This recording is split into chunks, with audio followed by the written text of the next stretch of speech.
Hello everyone. Welcome to YouTube channel civil service education, जहां आपको UPSC and other civil service examinations related current affairs और भी बहुत कुछ मिलेंगे।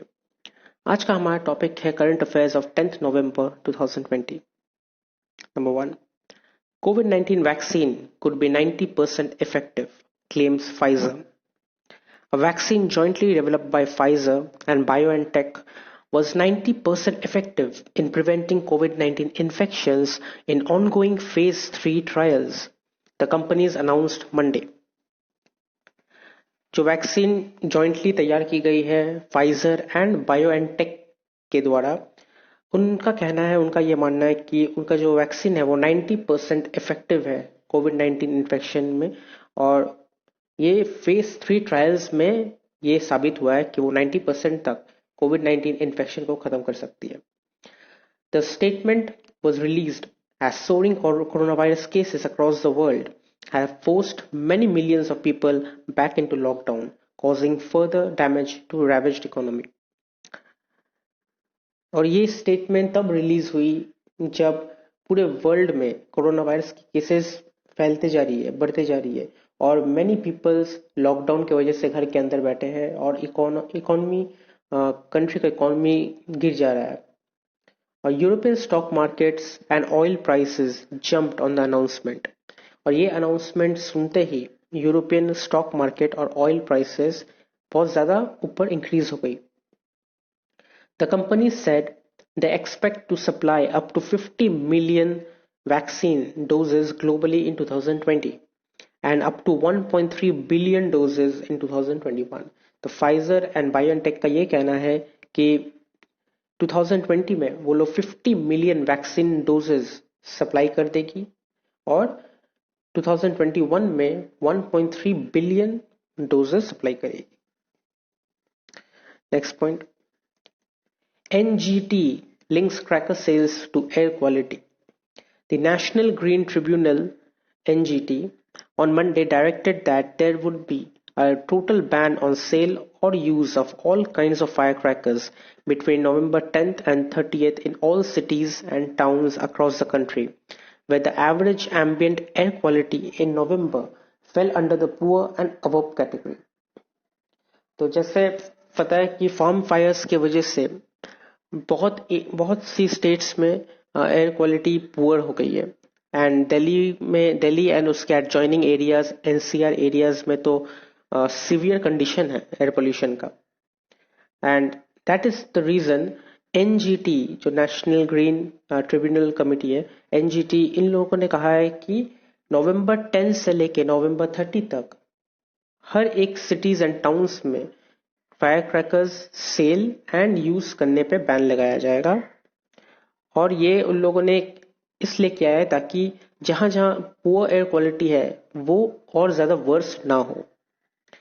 अ bench headed by NGT chairperson Justice Adarsh Kumar Goel also directed that in places where the ambient air quality fell under the moderate or below category, only green crackers would be permitted to be sold and timings restricted to 2 hours for bursting of crackers.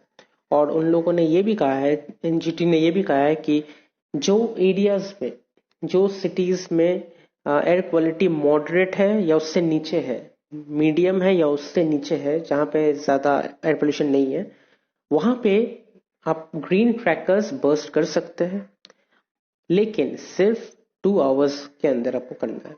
2 hours दी जाएगी आपको green crackers burst करने के लिए।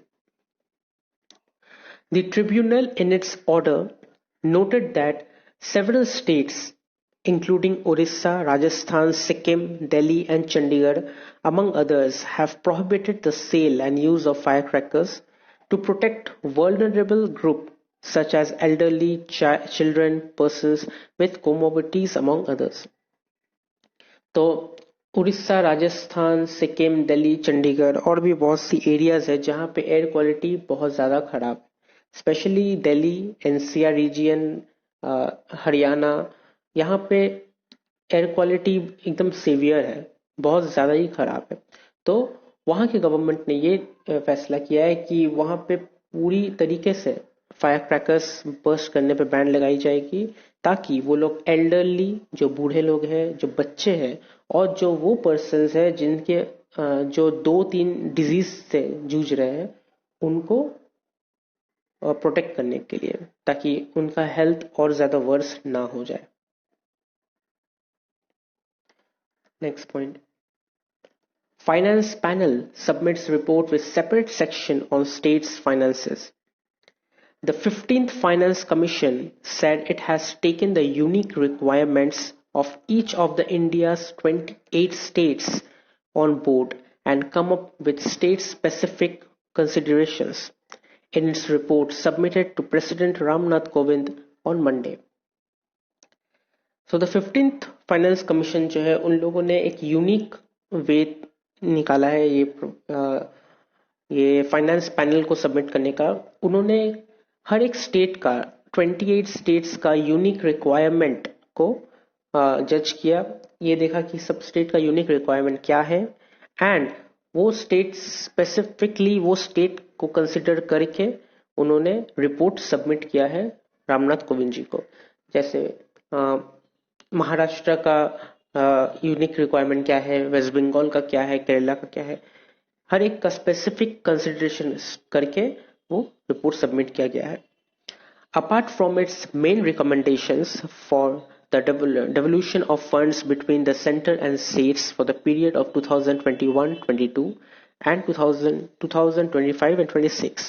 The Commission has addressed all its unique terms of reference, such as considering a new non-lapsable fund for financing national security and defense spending and offering performance incentives for states that deliver on reforms. उनका जो main recommendations है वो है devolution of funds, जो states और centre के बीच में जो फंड डिस्ट्रीब्यूशन किया गया है, ये उन लोगों का मेन रिकमेंडेशन है। ये रिपोर्ट सबमिट किया गया है। ये रिपोर्ट में मेन रिकमेंडेशन यही है कि कितना फंड्स डिस्ट्रीब्यूशन किया गया है और नेशनल सिक्योरिटी और डिफेंस में कितना फाइनेंस स्पेंड किया गया है। उसके बाद जो यूनिक रिक्वायरमेंट है हर एक स्टेट्स, स्पेसिफिकली हर एक स्टेट्स का, वो दिया गया है। Next point, Punjab revokes general consent given to CBI. The Punjab government has withdrawn the general consent given to the Central Bureau of Investigation for investigating cases in state. So, जैसे हम लोगों ने कुछ दिन पहले ये पढ़ा कि केरला भी CBI को कंसेंट दे दी थी, जनरल कंसेंट, कि वो उनके स्टेट में उनके परमिशन के बगैर कोई भी केस इन्वेस्टिगेट नहीं कर सकते।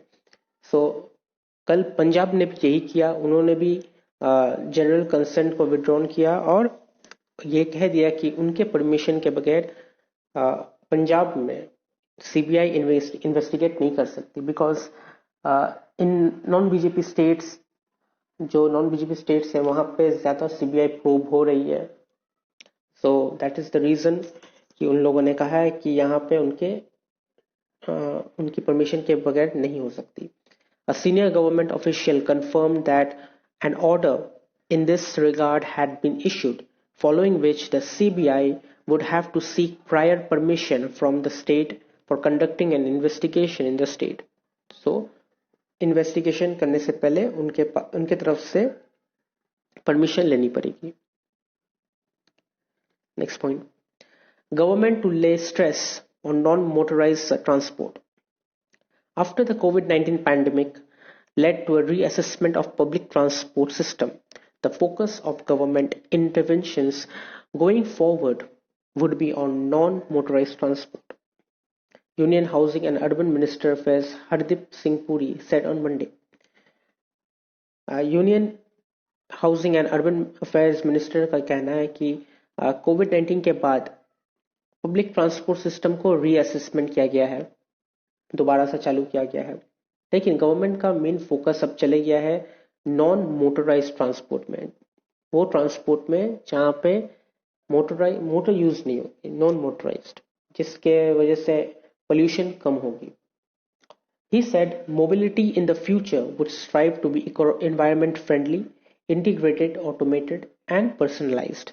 तो उनका ये मानना है कि फ्यूचर में जो मोबिलिटी होगी या ट्रांसपोर्ट होगी, सिस्टम होगी, वो इन्वायरमेंट फ्रेंडली होगी, ज़्यादा धूल या ज़्यादा गैस नहीं ये होगी, एमिट नहीं होगी, and it will be environment friendly, integrated रहेगी, ऑटोमेटेड होगी, ऑटोमेटिकली चलेगी, एंड ये पर्सनलाइज्ड होगी, मतलब खुद का पर्सनलाइज्ड होगा. The minister said studies had shown that 16 to 57% of commuters in cities were pedestrians. So ये कोविड-19 के टाइम पे देखा गया है 16 to 57% आदमी पैदल चल के सफर की है, and 30 to 40% use bicycles, and 30 से 40% पर्सन बाइसाइकिल यूज की है. So Housing and Urban Affairs Secretary Durga Shankar Mishra said that apart from the 700 kilometer of metro lines functional in 18 cities and another 910 kilometer under construction, the cheaper Metrolite and Metro Neo forms of transport were likely to come up in many cities. उनका ये कहना है कि और भी जैसे 18 cities में 700 kilometre of metro lines function करती है, वैसे ही और भी बहुत सिटीज में मेट्रोलाइट मेट्रो नियो चालू हो जाएगी, और अभी भी 910 किलोमीटर का मेट्रोलाइट अंडर कंस्ट्रक्शन में है. Next, academic credit banks, degree programs with entry and exit options soon. The first national agriculture education policy is set to bring academic credit banks and degree programs with multiple entry and exit options to the 74 universities focused on crop science, fisheries, veterinary, and dairy training and research. So, national agriculture education policy first policy है जो set किया गया है, जो academic credit banks को और degree programme में आप मल्टीपल एंट्री ले सकते हैं और उसे एग्जिट भी कर सकते हैं. और ये ऑप्शंस और ये पॉलिसी 74 यूनिवर्सिटीज में फोकस किया गया है, 74 यूनिवर्सिटीज में अप्लाई किया गया है, और इसमें स्पेशली फोकस किया जाएगा क्रॉप साइंस को, एग्रीकल्चरल रिलेटेड, फिशरीज को, वेटरिनरी को, and dairy training and research. A 6-member committee of vice chancellors has been asked to submit a draft policy document to the agriculture minister next month. According to R.C. Agarwal, Deputy Director General for Education at the Indian Council of Agriculture Research, more than 45,000 students are admitted into agriculture universities every year, and the new policy is said to usher in some changes in the academic life. So, 45,000 students agriculture universities में admission लेती है, और ये new policy जो launch किया गया है, इससे क्या होगा, इससे उनकी एकेडमिक लाइफ में थोड़ा नया चेंजेस आएगा, थोड़ा एक्साइटमेंट आएगा. So this will be very helpful to them, and they will learn a lot from all these new policies. Next point. CCI to probe Google's abuse of position.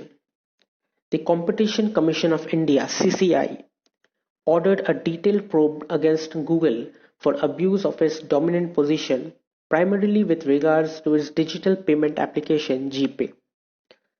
So CCI जो है Competition Commission of India, उन्होंने एक probe किया है Google के against, और उनका कहना है कि गूगल अपने पोजीशन में अब्यूज कर रही है, अपना गूगल का पोजीशन सबसे हाई है, so that's why they are abusing it. उनका यह कहना है कि उनका जो ऐप है जीपे के द्वारा वो लोग अब्यूज कर रही है पेमेंट मेथड को. The orders follows a complaint by an informant alleging multiple instances of abuses of dominant position of Google, with CCI deciding to carry forward the investigation into two of these instances: pre-installation of GPay on Android OS smartphones and use of Google Pay's in-app billing as the method of payment by developers.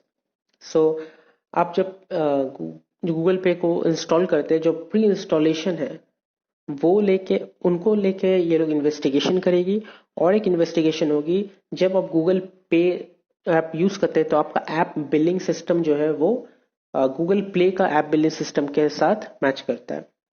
सो जो informant है उनका ये कहना है कि this is not the right way to do it.